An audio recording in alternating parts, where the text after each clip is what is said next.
Salam sama gars yi maa leen di bëggee di leen nuyu ku nekk sa tur ak sant di leen wax bienvenue dans une nouvelle vidéo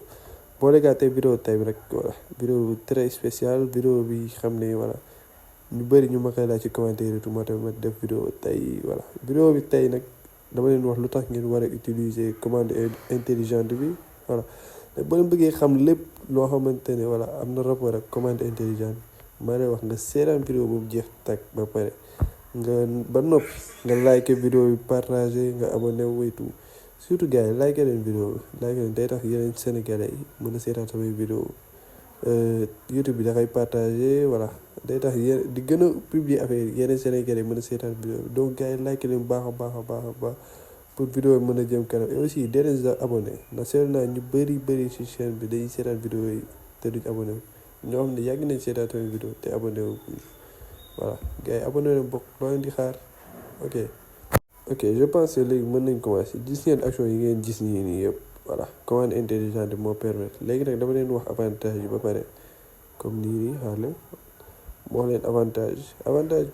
commande intelligente mooy contre attaque boo amee contre attaque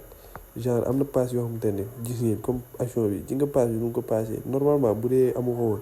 day passe joueur bi direct joueur bi lay dem mais genre affaire yi day indi ay passe yu garaaw yoo xamante ne comme bi beneen action bi ngi nii tak xoolal passe bi fu nga ko teg xoolal passe bi te après joueur bi da koy jël commande intelligente lii la lay jàppale. léegi am na beneen partie mooy partie défense c'est-à-dire boo amee contre rek automatiquement gis ngeen joueur bi nangu na bal état passe kese la bés les affaire dafa def passe bi gaaw pour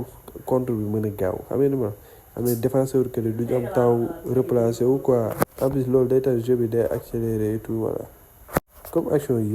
yëpp même chose gis ngeen dama passe tak affaire bi def passe mauve day action bi après day gaaw défenseur que duñu am temps defaruwaat quoi.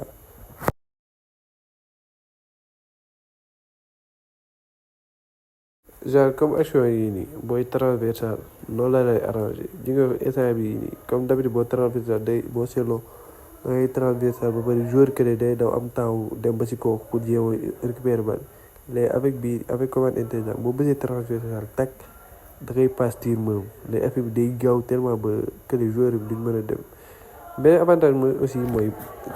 boo nekkee ci situation bi daal comme ça nga nekk sa défense day kii am contre tak sa joueur récupérer balaa joueur am di jëlaat bal day dégager loolu da lay jàppale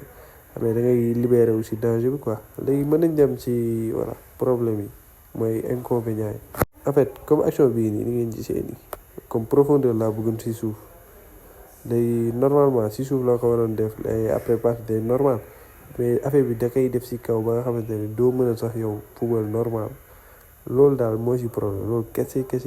te loolu rarement la lay dal ci match donc dama leen conseil ngeen utiliser commande intelligente gars yi.